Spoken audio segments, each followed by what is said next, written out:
Hello friends, this is Manisha Tomar और आज हम बात करेंगे एलॉय के बारे में। ये जनरल केमिस्ट्री का बहुत ही इम्पोर्टेंट टॉपिक है फॉर कॉम्पिटिटिव एग्ज़ाम्स। यहाँ पे हम एलॉय की बात करेंगे। सबसे पहले हम जानेंगे एलॉय होते क्या हैं। एलॉय क्या होता है? ये मिक्सचर होता है टू और more elements in solid solution in which the major component is metal. Means एक मिक्सचर होता है एलॉय जिसमें दो या दो से ज़्यादा एलिमेंट्स होते हैं, बेसिकली सॉलिड एलिमेंट्स, जिनमें मेजॉरिटी किसकी होती है? मेटल्स की होती है।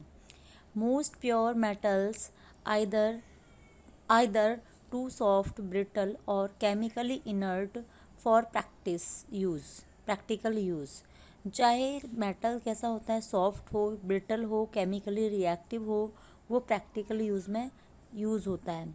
Combining different ratios of metals as alloys modified the properties of metal. Metal की प्रॉपर्टी को according to desired more commercialise करने के लिए मेटल्स के एलॉय प्रिपेयर किए जाते हैं, क्योंकि प्योर मेटल में के जो कैरेक्टरिस्टिक नहीं होते हैं, जो प्रॉपर्टीज़ नहीं होती हैं, उन प्रॉपर्टीज़ को इम्प्रूव करने के लिए, जनरेट करने के लिए एलॉयज़ को क्या किया जाता है? एलॉइंग की जाती है, मिक्सचर बनाया जाता है। Aim of making alloy is generally to make them less brittle, hardened, resistance to corrosion और have more desirable color luster। किस लिए एलॉइंग की जाती है, मिक्सचर तैयार किया जाता है एलॉय का? क्योंकि जो मेटल्स होते हैं, प्योर मेटल ब्रिटल हो सकते हैं, उनकी ब्रिटलिटी को ब्रिटल कहते हैं, जिनको ब्रेक करने पे वो पाउडर्ड फॉर्म में कन्वर्ट हो जाते हैं। हार्ड करने के लिए, रेजिस्टेंस टू कोरोजन से बचाने के लिए। जैसे प्योर आयरन होता है, वो क्या होता है, उसमें बहुत ज़्यादा कोरोजन मिलता है, तो उसके हम अगर एलॉय बना के यूज़ करते हैं तो हम कोरोजन से उसको रजिस्ट कर सकते हैं। हैव मोर डिज़ायरेबल, हम किसी भी टाइप का कलर प्रोवाइड करने के लिए और लश्चर, चमक प्रोवाइड करने के लिए क्या करते हैं? हम एलॉइंग करते हैं। Now examples of alloys are steel. जैसे स्टील का मैं अभी बता रही थी आपको, अगर प्योर आयरन होता है तो उसमें जंग लग जाता है, कोरोजन होता है तुरंत। लेकिन अगर एलॉय की बात करें, steel is a alloy of carbon and iron. अगर हम आयरन में कुछ अमाउंट में कार्बन मिक्स कर देते हैं तो उसे हम स्टील बोलते हैं, जो कोरोजन रेजिस्टेंस होता है। वैसे ही ब्रास जो होता है, ब्रास में कॉपर प्लस जिंक का मिक्सचर होता है। ब्रॉन्ज, देखिए बहुत अच्छे से समझिएगा, ब्रास जो होता है वो कॉपर प्लस जिंक होता है, वहीं ब्रॉन्ज जो होता है वो कॉपर एंड टिन होता है। डूराल्यूमिन जो होता है एल्यूमिनियम एंड कॉपर का एलॉय होता है। These are some important alloy. Except these we will discuss some other alloys with their composition and uses. Here some alloys. First one is brass, which is name of alloy in which 80% is copper and 20% is zinc. It is used in utensils and कार्टिजेज में use होता है और utensils बनाने के, बर्तन बनाने में use होता है।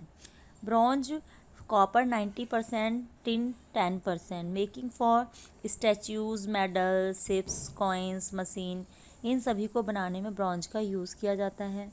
सोल्डर, टिन 50% होता है इसमें, लेड 50%, 50% मिक्सचर होता है टिन एंड लेड का। For joining metals, soldering wire and electronic pumps compounds. Next होता है ड्यूराल्यूमिन